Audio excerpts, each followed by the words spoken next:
नमस्कार। इस वक्त के बुलेटिन के साथ हाजिर हूं मैं अनुपम। प्रदेश की हर छोटी बड़ी खबरों को लेकर गुजरात एटीएस ने अलकायदा से जुड़े 4 आतंकियों के पकड़े जाने के बाद एक और बड़ा खुलासा किया है। संदिग्ध आतंकियों की आका लेडी निकली।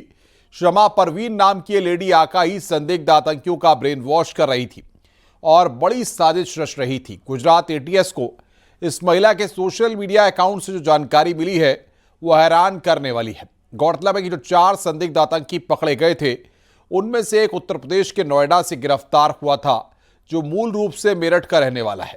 ये रिपोर्ट देखिए।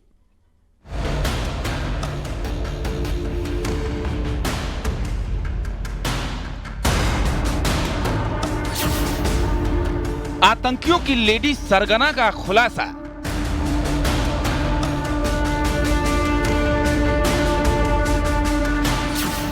अलकायदा से जुड़े आतंकियों की मुख्य साजिशकर्ता।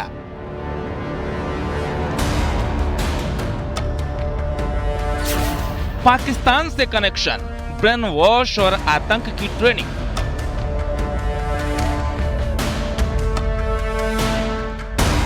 गुजरात एटीएस को आतंकी गतिविधियों में शामिल लेडी सरगना को गिरफ्तार करने में बड़ी सफलता हाथ लगी है। गुजरात एटीएस ने बीते दिनों आतंकी संगठन अलकायदा से जुड़े 4 संदिग्ध आतंकवादियों को गिरफ्तार किया था। पूछताछ से मिले सुराग के बाद एटीएस ने आतंकी मॉड्यूल की मुख्य साजिशकर्ता को भी गिरफ्तार किया है। अलकायदा से जुड़ी मुख्य साजिशकर्ता शमा परवीन की गिरफ्तारी गुजरात एटीएस ने बेंगलुरु से की है। ये आतंकी खास तौर पर हाईली रेडिकलाइज हैं। शमा ऑनलाइन टेरर मॉड्यूल पर काम करती है। गुजरात एटीएस ने पिछले दिनों गुजरात से 2, दिल्ली और नोएडा से एक संदिग्ध आतंकी को अरेस्ट किया था।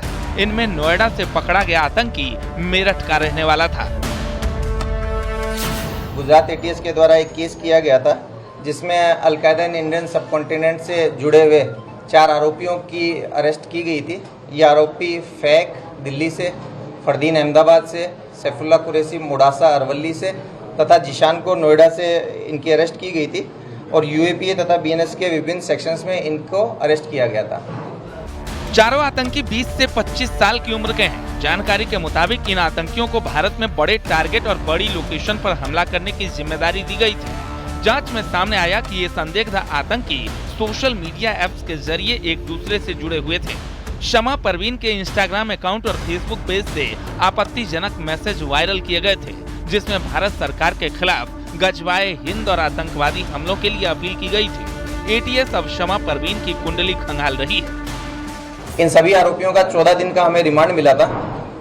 इस रिमांड के दरमियान जो दिल्ली निवासी फैक है इसका जो डिटेल्ड इंट्रोगेशन किया गया तो इसके द्वारा बताया गया कि ये एक स्ट्रेंजर नेशन 2 करके एक इंस्टा आईडी है जिसके साथ एक्टिव कांटेक्ट में है। बहुत सारा अलकायदा से रिलेटेड कंटेंट जो है वो ये इसी आईडीज के थ्रू लेता है। शमा परवीन नाम से एक महिला है जो कि आरटी नगर बेंगलोर में रहती है। वो इन तीनों प्रोफाइल को चला रही है। त्योहार के मद्देनजर आतंकी साजिश का खुलासा होने के बाद जांच एजेंसी हर पहलू पर गहराई से छानबीन कर रही है। साथ ही दुश्मन देश से जुड़े कनेक्शन की पड़ताल भी कर रही है। सवाल ये है, आतंक की लेडी सरगना का असली टारगेट क्या था? क्या लड़कों का ब्रेन वॉश कर उनको देश विरोधी साजिश में शामिल करना ही मकसद था और क्या कोई और आका सीमा पार से टारगेट तय कर रहा था? एटीएस की जांच के बाद ही तस्वीर साफ हो पाएगी। Bureau report, news 18।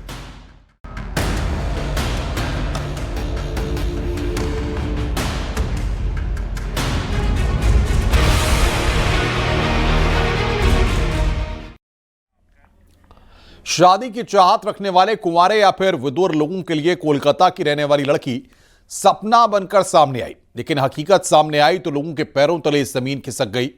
कोलकाता की रहने वाली लड़की अपने गिरोह के साथ मिलकर शादी की चाहत रखने वाले लोगों से शादी करने का ड्रामा करती थी। एक रात के लिए दुल्हन बनती थी और इसके बाद गिरोह के लोग रेप का आरोप लगाकर दूल्हे को ब्लैकमेल करते थे। एक मुकदमे की जांच के दौरान खुलासा हुआ तो पुलिस भी हैरान रह गई। रिपोर्ट देखिए।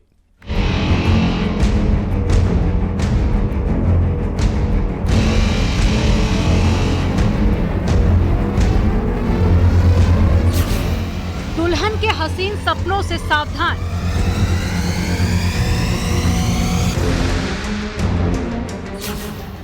जाएगा दिल, लुट जाएगी रकम।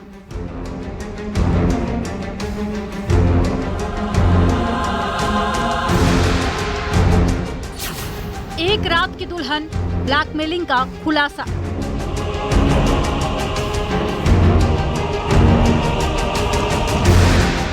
बरेली में पुलिस ने लुटेरी दुल्हन की कहानी आपको हैरान कर देगी।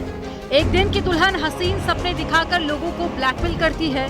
पुलिस ने गैंग के 4 सदस्यों को गिरफ्तार किया है और इस गिरोह की मास्टरमाइंड कोलकाता की रहने वाली चंदा उर्फ कविता है। ये गिरोह यूपी, राजस्थान सहित आसपास के कई राज्यों में हाई प्रोफाइल विधुर या फिर अनमैरिड लोगों को अपने जाल में फंसाता था। चंदा उसके साथ शादी करती थी और बाद में पति पर बलात्कार का आरोप लगाती। इसके बाद में उसके गैंग के लोग पुलिस का डर दिखाकर रुपए ऐंठते थे। अभियोग की विवेचना के क्रम में यह तथ्य प्रकाश में आया कि आवेदिका स्वयं तथा उसका साथी व कुछ अन्य साथी हैं जिनका एक संगठित गिरोह है और ये जनपद में और अन्य राज्यों के जो भोले भाले व्यक्ति होते हैं उनको पहले तो शादी के नाम पे तैयार करते हैं और शादी के नाम पे तैयार करके उनसे एक रजिस्टर्ड एग्रीमेंट मैरिज का तैयार करा करके कुछ दिन महिला साथ में रहती है, उसके बाद वो वहाँ से गायब हो जाती है। जिसके पश्चात जो गिरोह के बाकी सदस्य हैं वह उस तथाकथित व्यक्ति को जो शादी किया होता है उसको धमकाकर उससे जबरन पैसे वसूलते हैं। दरअसल इस पूरे मामले का खुलासा तब हुआ जब हफ्ते भर पहले बख्तावर नाम के एक मुस्लिम लड़के को टारगेट किया गया। इंस्टाग्राम के जरिए दोस्ती और फिर शादी का झांसा देकर शारीरिक संबंध बनाने और बरेली लाकर देह व्यापार का आरोप लगाया। पुलिस ने शिकायत के बाद में मुकदमा दर्ज कर जब जांच शुरू की तो हकीकत बेहद ही चौंकाने वाली सामने आई। जांच में पता चला कि चंदा उर्फ कविता ठगी का एक गिरोह चला रही है और फर्जी केस करा रही है। फिलहाल 4 व्यक्तियों को गिरफ्तार किया गया है जिनके नाम बख्तावर, राजवीर, ताहिर और गुड्डू हैं। इस पूरी विवेचना में यह प्रकाश पाया कि फिलहाल इनके द्वारा 3 व्यक्ति प्रेमपाल कश्यप, गुड्डू और उग्रसेन जो कि राजस्थान, हनुमानगढ़ और मूसाधार बदायूं के क्रमशः रहने वाले हैं, इनके साथ इसी प्रकार की ठगी की गई है। इनके द्वारा अन्य की गई घटनाओं के संबंध में विस्तृत विवेचना की जा रही है। इसमें संलिप्त अन्य व्यक्तियों के विरुद्ध भी समयानुसार आवश्यक विधिक कार्रवाई की जाएगी। कोलकाता की रहने वाली ये लड़की अब तक राजस्थान, उत्तर प्रदेश सहित कई राज्यों में नाम बदलकर कई वारदातों को अंजाम दे चुकी है। पुलिस ने गैंग के 4 लोगों को गिरफ्तार किया है। लड़की से पूछताछ की जा रही है और उसके नेटवर्क में शामिल दूसरे आरोपियों की तलाश की जा रही है। फिलहाल एक दिन की दुल्हन के खुलासे से पुलिस भी हैरान है। रामविलास सक्सेना, न्यूज़ 18 बरेली।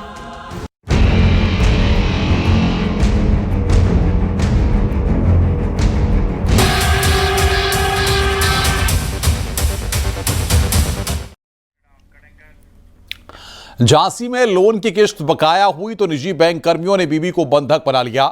भला हो यूपी पुलिस का जिसने सूचना मिलते ही महिला को छुड़ा लिया। लोन की किश्त के बदले बीवी को बंधक बनाए जाने का मामला सुर्खियों में है। पीड़ित परिवार आरोप लगा रहा है, वहीं बैंक की ओर से सफाई देते हुए बंधक बनाने से इंकार किया गया। पुलिस मामले की जांच कर रही है। यह रिपोर्ट देखिए।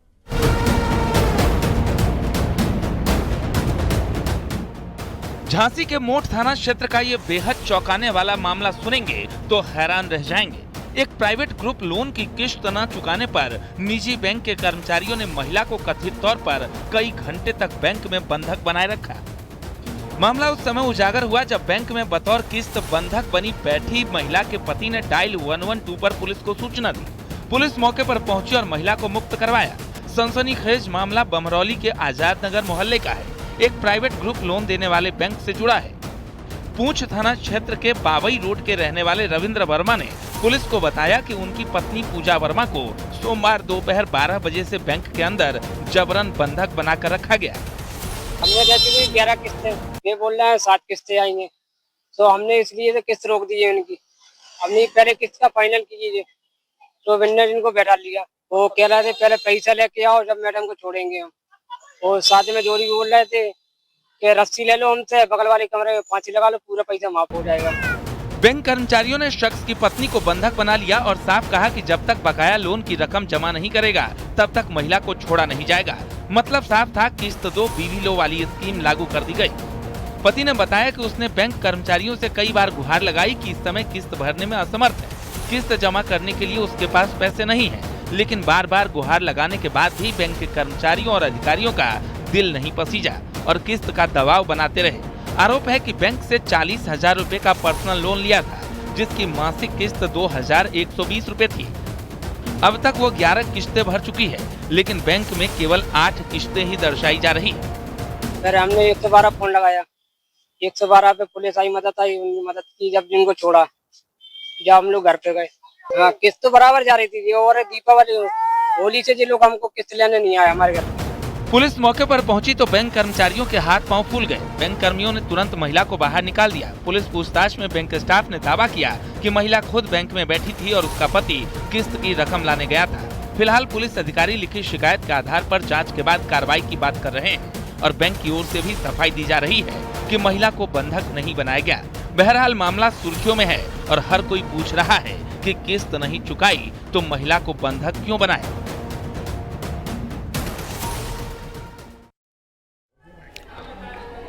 बुलंदशहर के स्याना हिंसा केस में 7 साल बाद फैसला आया है। स्याना हिंसा के सभी आरोपी दोषी करार दिए गए हैं। देखिए 3 दिसंबर 2018 को स्याना में क्या हुआ था, जिसमें 2 लोगों की मौत हो गई थी।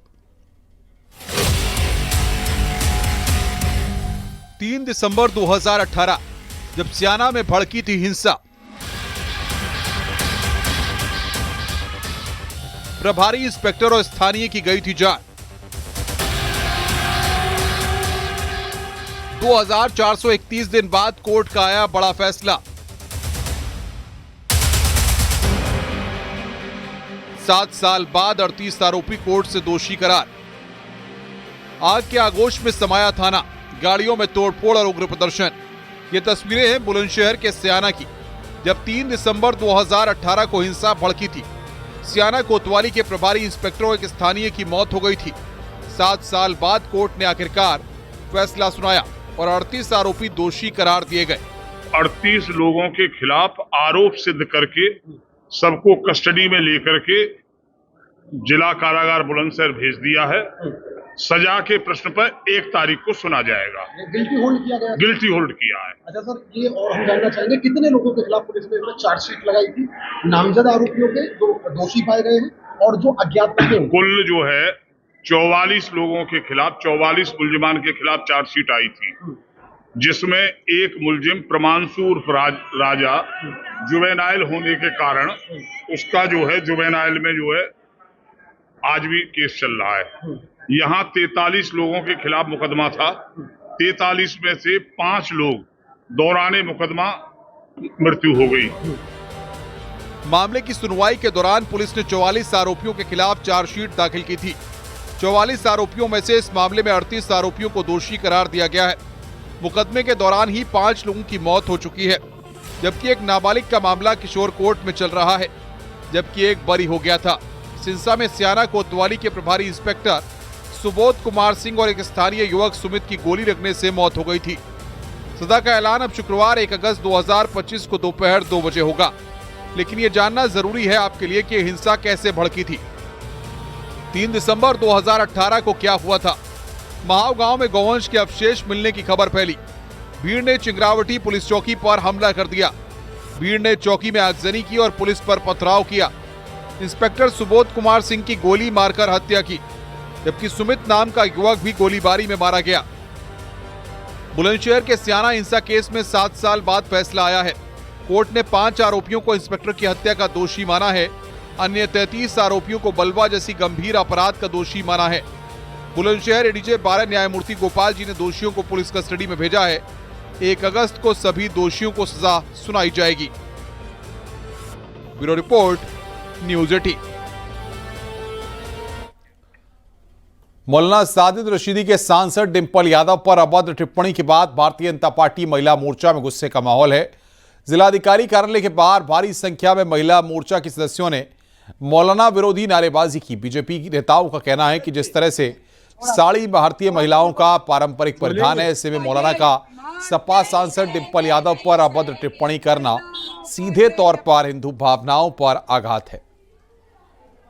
ज्ञापन दिया गया है महिलाओं के सम्मान के लिए। जो माननीय मस्जिद उसमें जाके मौलाना ने अपनी पूर्वक साड़ी उस साड़ी मानते हैं कि डिम्पल यादव हमारी दोस्ती नहीं है, पर महिलाओं का सम्मान, एक महिला का सम्मान साड़ी के लिए, जो हमारी साड़ी संस्कृति में है, उसमें उस साड़ी के लिए उन्होंने टिप्पणी की है।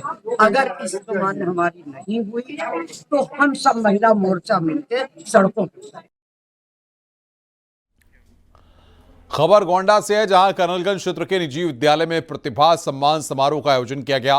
कटरा बाजार और हल्दर मऊ विकास खंड के मेधावी छात्र छात्राओं को सम्मानित किया गया और मंच से उनको प्रशस्ति पत्र दिया गया। कार्यक्रम में बतौर मुख्य अतिथि पूर्व सांसद और भाजपा नेता बृजभूषण शरण सिंह मौजूद रहे।